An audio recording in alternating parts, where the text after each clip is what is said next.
Hi నమస్తే welcome to our channel. నేను సౌజన్య.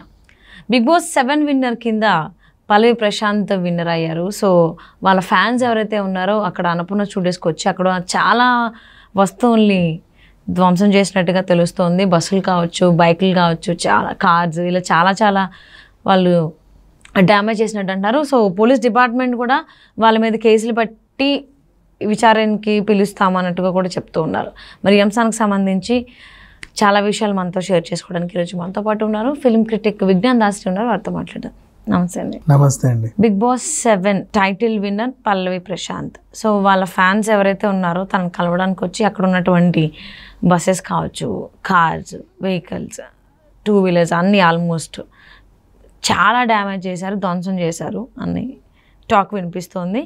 ప్రూఫ్లు కూడా ఉన్నాయి చేసినట్టుగా. సో చేసిన వాళ్ళ మీద పోలీసులు కేసు పెట్టి వాళ్ళ మీద విచారణ చేస్తారు అని చెప్పేసి అని అంటున్నారు. దీని గురించి మీరు ఏమంటారు? ఏంటి?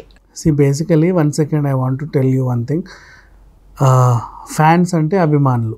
అవును, రైట్. అవును. వాళ్ళు అభిమానించే తార కావచ్చు, ఒక ఫేమస్ పర్సనాలిటీ కావచ్చు, ఫెమిలియర్ పర్సనాలిటీ కావచ్చు, వాళ్ళ అభిమానాన్ని ఎలాగైనా వ్యక్తపరచుకుంటారు. వాళ్ళ కోసం ఏం చేస్తారు? సేమ్ ఇదే బిగ్ బాస్ గురించి మాట్లాడుకుంటే ఇంతకుముందు సీజన్ 2లో ఒక ఆయనకి అభిమానులు ఉన్నారు. వాళ్ళు రోడ్ల మీద వాకింగ్లు గీకింగ్లు చేశారు, క్యాండిల్లు ర్యాలీలు ఏవేవో చేశారు. అది పక్కన పెట్టేస్తే ఇప్పుడు మళ్ళీ పల్లవి ప్రశాంత్ ఇతను ఒక రైతు బిడ్డలాగా బిగ్ బాస్ హౌస్కి వచ్చాడు. బిగ్ బాస్ హౌస్కి రావడం అనేది ఆయనకు ఒక కళ.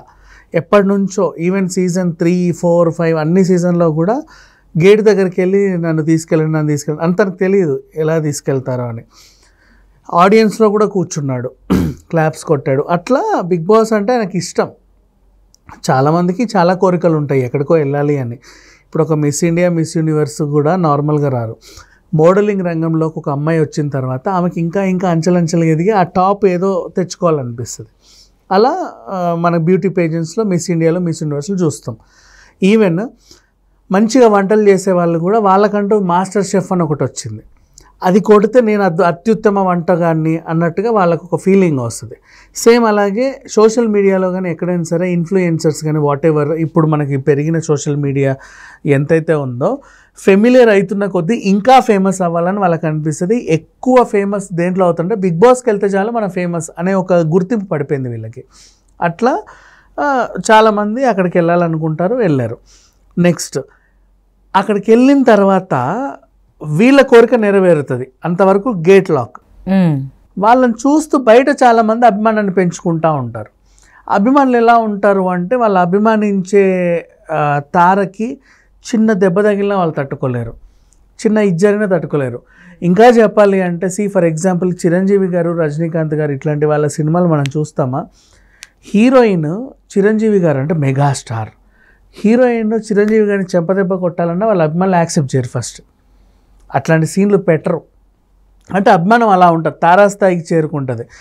ఇట్లా కత్తికి వేలు తీసి మరీ రక్తబొట్టుతో బొట్లు పెడతారు, పాలాభిషేకాలు చేస్తారు, దండలు వేస్తారు, చాలా చేస్తారు. మన అభిమానం అంటే మనం చూస్తాం సినిమా రిలీజ్ అయినప్పుడు మనకు కనిపిస్తుంది ఆర్టీసీ క్రాస్ రోడ్లో కూడా.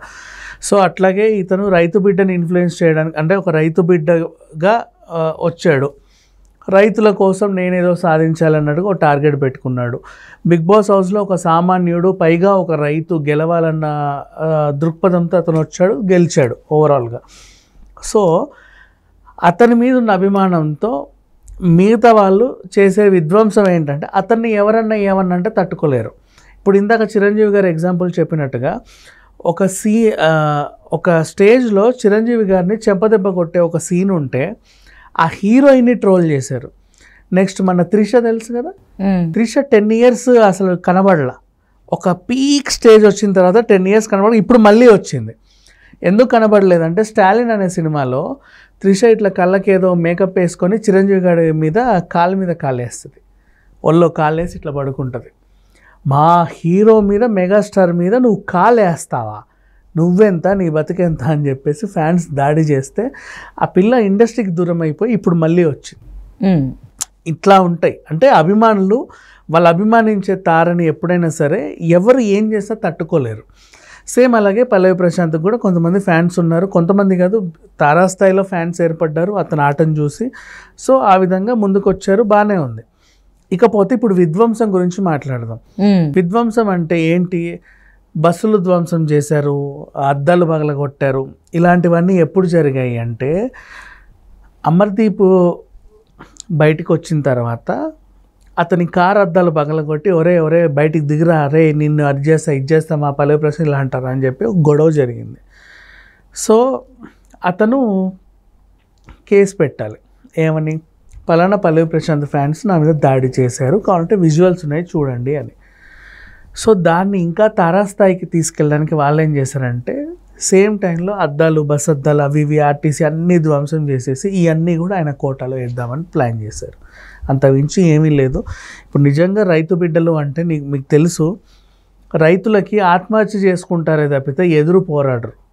మనం ఇప్పటివరకు ఎన్ని గ్రాఫులు చూసుకున్న చరిత్రలో, ఇన్నేళ్ళ మన ఇండిపెండెన్స్ వచ్చిన తర్వాత ఇన్నేళ్ళ చరిత్రలో పొలం నాశనం అయినా, వరదలు వచ్చి పొలం నాశనం అయినా, తుఫాను వల్ల పొలం నాశనం అయినా, ఇంకా ఏమైనా రేటు సరిగ్గా కుదరకపోయినా, అంత బాగా పండించి లాస్ట్కి సరైన రేటు రాకపోయినా ఆత్మహత్య చేసుకుంటాడే తప్ప రైతు ఎప్పుడు ఎదురు తిరిగింది ఇప్పటివరకు చూడాల, చరిత్రలో చూడాల. అలాంటిది ఇప్పుడు ఈయన అభిమానులు అలా చేసి ఇలా చేసినట్టు ఎలా నమ్ముతారు జనాలు కూడా? ఇదంతా కూడా ఒక టైప్ ఆఫ్ మ్యానిపులేషన్. ఎవరు? మన పల్లవి ప్రశాంత్ మీద అమర్దీప్ ఫ్యాన్స్ చేసే ఒక మ్యానిపులేషన్. అమర్దీప్ ఎలాంటి మ్యానిపులేటరో అందరికీ తెలుసు. ఫస్ట్ నుంచి వాడికి ఏడుపు రాదు, అయినా సరే ఏడుస్తాడు. ఆయన మనుషుల్ని ఎలా మ్యానిపులేట్ చేయాలో బాగా తెలుసు. అండ్ అది మ్యానిపులేషను, నేను అలా చేస్తే తప్ప ముందుకెళ్ళాను తనంతట తానే చెప్పాడు. సో ఈ ప్రకారంగా చూసుకుంటే కావాలని తను చేయించిందే తప్పితే పల్లవి ప్రశాంత్ ఫ్యాన్స్ అయితే నాకు తెలిసినంత వరకు ఎప్పుడు ఎవరి మీద దాడికి దిగరు. వాళ్ళకి దాడి చేయాలన్న ఆలోచన కూడా అసలు పల్లవి ప్రశాంత్ కి ఫ్యాన్స్ వచ్చిందే బిగ్ బాస్ కి వచ్చిన తర్వాత. అవును. సో వాళ్ళు ఖచ్చితంగా రైతు బిడ్డలై ఉండాలని రూల్ లేదు, ఏ ఫీల్డ్ నుంచి అన్నా ఉండొచ్చు.